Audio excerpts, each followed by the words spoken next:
Okay, so Naval Weapons Station Earl was commissioned as Naval Ammunition Depot Earl in on December 13th, 1943. It was specifically designed because of two incidences that had already happened previously. And the idea behind it was, if you just hold on one second, I want to bring up my notes here. Um, to ensure the Navy's ability to load ordnance and ammunition away from populated areas. There were two incidents that I want to bring up. One was, you may have heard of the Black Tom explosion. That was Bayonne, New Jersey. That was German sabotage, and it's actually what damaged. So if you know the history of the Statue of Liberty, for many years you could not go into the torch, and that was actually because the torch itself was damaged during the Black Tom explosion. And then the other was the SSL Estero incident, which is actually more directly linked um, to the development of Naval Weapons Station Earl. That happened in 1920. And that was actually a near miss. And what I mean by that is it was a ammunition. It was a ship that was loaded with ordnance and ammunition that caught fire. Luckily, they were able to bring it out into the harbor and sink it before it exploded. But had it exploded, it would have actually been worse than the Black Tom incident. So that was between that and the Black Tom incident.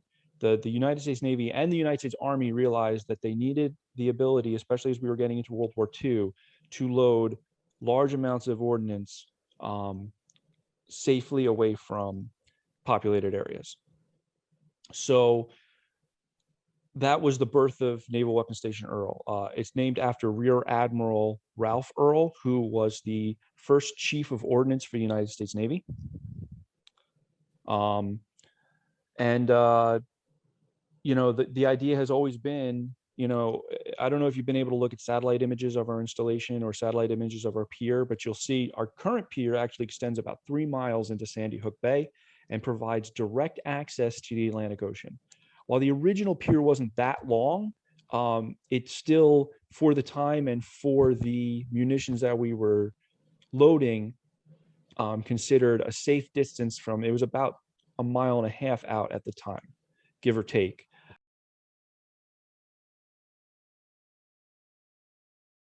So yeah, it was commissioned in 1943, and the base is made up of 3 parts. So we have the main side area in Colts Neck, New Jersey, which used to be called Atlantic Township.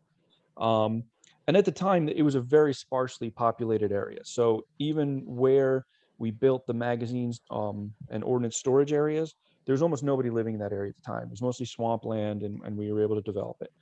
So that encompasses about 9,500 acres in Monmouth County. The other side, the other part of that is our waterfront, which encompasses about 600 or 700 acres. And then we have Normandy Road, which is our 17-mile highway and railway, which connects the two pieces.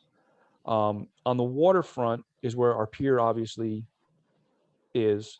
And that highway itself is actually government road. And that's, of course, named for the Normandy invasion. What most people don't know is the majority of the ammunition and ordnance used during the Normandy invasion came from Naval Weapons Station Earl, or Naval Ammunition Depot Earl, as it were at the time.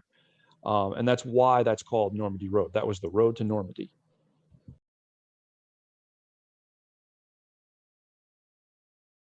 The purpose of our pier extending so far into Sandy Hook Bay is so that if there were ever an ammunition loading incident, it would happen so far away from a populated area that it would be not safe for the folks on the pier, but safe for everybody else. So in 1946, April 30th, as a matter of fact, we're coming up on the 75th anniversary of it, the USS Solar, as it was offloading from its service in World War II, there was an incident and the ship exploded.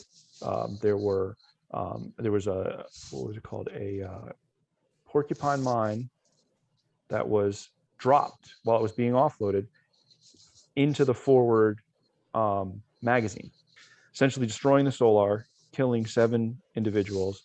But what did it do? It proved the design of the installation.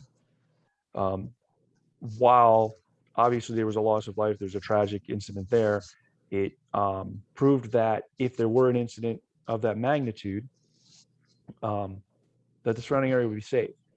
There was no damage to anything else around it. It's the only major incident that's ever happened on the base.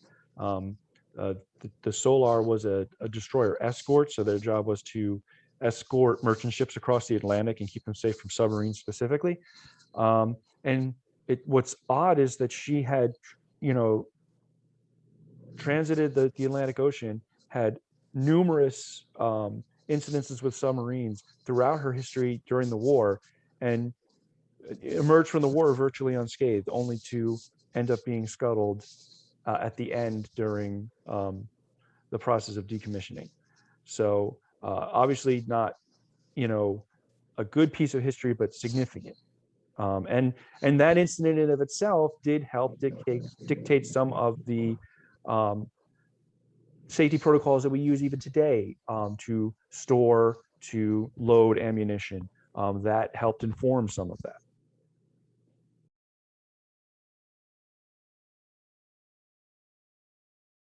So what the really cool thing about Earl is that even though um, we're over 75 years old, our mission really hasn't ever changed. Our job today is the same as it was in 1943, which is to provide ammunition and ordnance to the Atlantic Carrier Fleet and Marine Expeditionary Units. Um, so on the main side, obviously that's where the majority of the ordnance storage takes place. Um, at the beginning of the installation, everything was under one department, right? Like everybody, like the commanding officer of Naval Weapons Station Earl was in charge of the ordnance, was in charge of everything that happened. Since then, the Navy has learned to compartmentalize things a little bit differently. And so the ordnance mission on Earl isn't owned by Earl, but rather Navy Munitions Command, Mid-Atlantic Detachment Earl. So they're a detachment of Navy Munitions Command, and they're the experts in handling and storing and loading ammunition. So on the main side is where we store the munitions. They come from all over the country, and we store them there for whatever needs we have. Um, from there, they'll be loaded onto trains and shipped down to the pier and loaded onto a ship. There's usually a select class of ships that we typically support. Most of our customers are actually uh, military sea lift command. So we load the ships on the military sea lift commands, very large TKE class ships, and they will go directly out into the Atlantic Ocean, and that's where they will load like the carriers. Unfortunately, carriers are too large to come into Sandy Hook Bay and for us to load there directly. But the way they're able to load those at sea, it's pretty impressive. However, we do also see the WASP class, what are they called? LHD class ships. Those are the Marine Amphibious Assaults. They look like mini aircraft carriers. They do come in and we'll load them, as well as the Coast Guard. The United States Coast Guard comes in and we'll load them as well. So there are no actual ships that are stationed at Naval Weapons Station Earl. At one time there was, and our population was much larger. Now we have a number of ships that are considered home ported, but they don't live here, and their crew doesn't live here. Now, of course, needs of the Navy could change at any time. That could change again, but the current rate, that's not what it is. So it's hard for me to say that specifically, but like I said, those the TKE class MSC ships and LHD ships that are on the Atlantic coast are typically the type of ships that we see, as well as the Coast Guard cutters.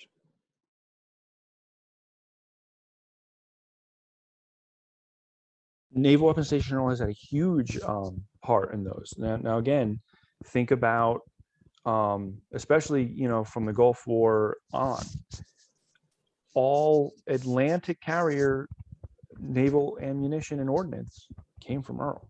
I mean, that's the truth. We're the ones who handle that, aircraft carrier supply. The we're the only facility on the East Coast with direct access to the Atlantic Ocean. So if you look at Naval Weapons Station in Yorktown, you have to travel the York River. You have to go under bridges, through canals, just to get to the river. So that really limits the kinds of ships that can go there. We're not limited. We can see some of the largest ships you've ever seen come in, vice the aircraft carriers. And actually, our pier can host the aircraft carrier. The problem has to come for the aircraft carriers actually has to do with navigating the hook. There's just not a lot of room there.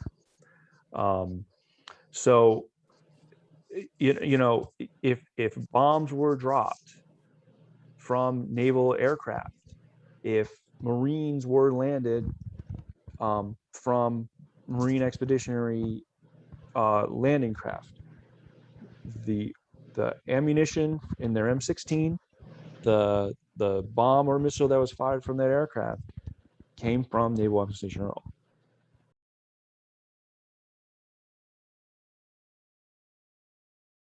So I know that at some point, some folks had looked at our piers perhaps becoming an evacuation point for New York City. I don't think it ended up becoming necessary. If you ever seen, I can't remember what they call it, but it was like the Great Boat Lift. If you ever seen, because of that, actually, because of so many private citizens who got involved and companies who got involved to help take people off of the island at the time, it didn't become a necessity for the Department of Defense to get involved in that way at the time. Obviously, the next few days, the recovery efforts, the Department of Defense became very active, and as a naval weapons station, there were things that the base was looking at as far as securing itself and making sure that people, its own people, were okay, and ensuring that it was capable of meeting what the obvious next mission was going to be. And I could tell you that, especially the civilians who live on Naval Weapons Station Earl, when the sailors talk to them and they know that half these civilians were alive during that time, witnessed it or were how part of it or affected by those attacks, they see the patriotism in New Jersey. And I've seen this, what is amazing to me. I never thought this coming from New Jersey and the things that the rest of the country says about us. But when our sailors come and work on our base, the one thing they've said is they've never felt more supported. They've never felt more supported than the United States military than they do here in New Jersey. Maybe some of that is because if you go to Norfolk, which is the largest Navy town in the world, the folks in Virginia are just tired of the Navy. I don't know, but here in New Jersey, the genuine, heartfelt appreciation for our military is bar none.